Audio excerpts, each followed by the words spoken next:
I want you to start to question some of your really strongly held core beliefs. Because when we challenge these core beliefs, it opens up a path for us to move forward and to grow in a better direction than we're growing in. So perhaps we have a core belief, and let me know in the comments if any of these core beliefs are part of what you think and feel in your day-to-day life. Many of you, a lot, a huge percentage of you will have a core belief around, I'm unworthy of love. And this is usually due to past experiences and having a really negative self-perception that you're less than your ex-partner. You know, they're funnier than you, they're richer than you, they're smarter than you, they've got a new partner and they're having fun and your life's rubbish. You're one down, they're one up. You're unworthy of love. Or perhaps one of your core beliefs is, I'm always attracting the wrong people. You know, that you're inherently drawn to people who are not good for you, not suitable for you. But in some way, there's a part of you that's just, you know, not good enough. And your compass is all off. And so you pick these people who needed to be rescued, saved, who aren't good for you. So you're drawn to them. And we're going to talk more about that over the weekend. I'll answer a couple of questions at the end, Maureen, so just give me a minute. What about I'm just not enough? We had this one in the whispers earlier. And I'm not enough comes from a feeling of inadequacy or a belief deep inside of ourselves that we lack certain qualities that we need to have a fulfilling relationship. So, you know, I'm not enough means somewhere inside you don't feel adequate. So that's where you start to do the work, right? What about this core belief? Love hurts. You know, these assumptions come oftentimes from our childhood first off, where we assume that love always leads to pain or disappointment, and it's based on past experience about getting hurt by others. You know, if I love people, they hurt me, so I'm not letting people in anymore. What about this core belief? I can't trust anyone, and lots of you have said this. Here's the thing, ladies, you need to learn to trust yourself. That's the most important person to trust. I'm working on this with my members this month. We're working on trust as a whole topic for the entire month. It's a really important topic. When our whispers are around and our core beliefs are around, I can't trust anybody, we have a deep-seated belief that we are not safe. That we can't trust people in relationships because they betray us or they abandon us. And this again is an old story from our history. We might also have this core belief, and this is because of modern culture, this is because of songs and shows and all of the things, and the romanticizing of relationships. I need somebody to complete me. That is not accurate, my darling.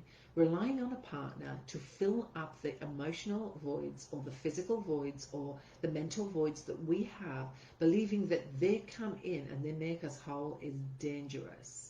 And I will talk more about this over the weekend. But we must be complete ourselves. Going back to that cake analogy earlier, you know, I'm making a vanilla cake expecting it to be chocolate, and it isn't chocolate, and I don't know why, because I haven't added any new ingredients to it. That's why. Well, also on that same analogy is, if you are the core ingredients of the cake, you are the butter and the eggs and the flour and the liquid that you put in, cream or milk or whatever you put in, right? If those are the core ingredients of who you are, well, if you don't bring your own ingredients and you go to somebody else to be your eggs or to be your butter or to be your milk and to be the other ingredient that makes you whole and complete, you are outsourcing your love, your happiness, your contentment, your entire spirit, your humanity to another human. That is dangerous. Nobody should complete you. You should complete yourself. Very, very important. What about this one that we have as core belief? Relationships always end in failure. This is a belief around expecting relationships to fail, assuming that, you know, sustaining a successful relationship is impossible for us. Maybe our parents separated. Maybe we've gone through many relationships in our life, and so we just believe on some level that all relationships end. Another belief is, I am doomed to repeat the same patterns, believing that past relationship patterns or mistakes are going to continue in the future. And we believe that, you know, these patterns just keep coming up over and over and over again. They are inevitable in our lives. They can be, but we can change them once we realize what they are. We do not have to be stuck by them. We can change them when we course direct. And the point in that is sometimes we don't know how to, and that's okay. Awareness, acceptance, and action. Oh, I do that is awareness. Acceptance is, oh, and I'm not going to judge myself about that. I do that, and that's okay. Now I can take action to start changing that. Another core belief is, I'm afraid of intimacy. I'm scared of getting close to people. I'm scared of opening up emotionally because it makes me too vulnerable. You know, people can hurt you, and people do hurt you. And so why would I open myself up to that? So then we avoid intimacy and connection. Lots of us have lots of work ahead of us. That's why we're here, right? Everybody has a lot of work ahead. That doesn't make us unique. We're all doing the work. And we do the work until the finish line. And the finish line is the end. So we all have work to do, but it's so worth it. It's so worth it. And if we don't do the work, what's the alternative? Staying stuck? No thanks, not for me. Not for me. I want you to begin to start to reframe some of these old core beliefs of yours. And I'm going to give you some reframes because I don't want you to walk away going, well, shit, Debbie, I think all those bloody things that you just said, all of them, I don't want you to walk away going like that. I want you to go away and go, okay, well, what can I do? The action component of coaching, right? The part of this where I go, here's the alternative thing you can do. And I want you to try it. I want you to practice. And when you come back to me and you go, didn't work, because people will do that. That's why you have a coach again. I'm like, okay, how many times did you try it? 3. How old are you? 57. You've been doing it for 57 years. You might need to try doing this more than 3 times to get it to work. So I want you to take some of these things I'm going to say to you and start shifting the way you are thinking about things. So if any of the things that I just said to you before resonated, give me a thumbs up and let me know, hey, some of those core beliefs that you just said, I definitely think about. And I'm going to now give you some things that you can say to yourself to counter those core beliefs. Here we go. My age brings wisdom, experience, and a deeper understanding of what I want in my life and in love. My past relationship has shaped me, but it doesn't define me. Every experience that I have is a valuable lesson to me. I am adaptable. I can open up and I can grow.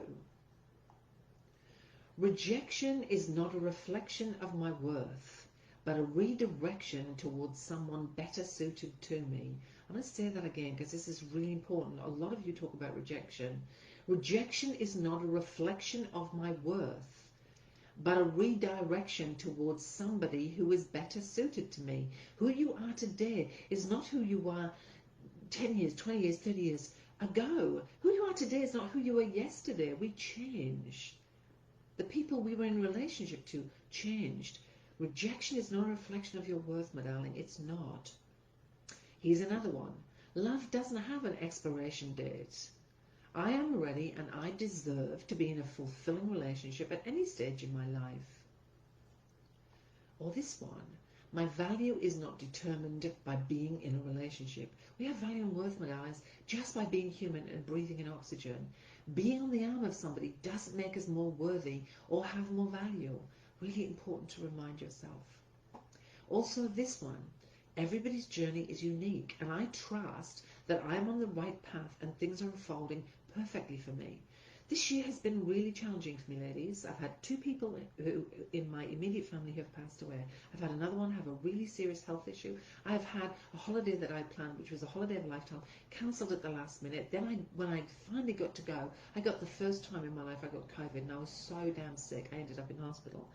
It's been a year, but I do believe that I'm on the right path. I do trust that this is where I'm supposed to be right now. And do I enjoy it? No, it's been freaking hard. But I trust. And sometimes for me, it's a year from now, I look back and go, oh gosh, that makes more sense to me. Now it's in the rearview mirror of my life. It kind of makes more sense to me. It makes more sense to me about why things happened, when they happened. What was the lesson in that for me? So I want you to know that, right?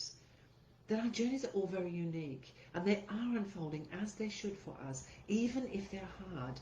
Life isn't easy. That's a fact. unfortunately, we will all suffer. Also a fact, while past experience have challenged us, we are capable of rebuilding trust. This is a great way to challenge things. You know, if you say to yourself, I can't trust anybody and ever again, try. My past experiences really have challenged me, but I know I'm capable of rebuilding trust in myself and in others if I want to.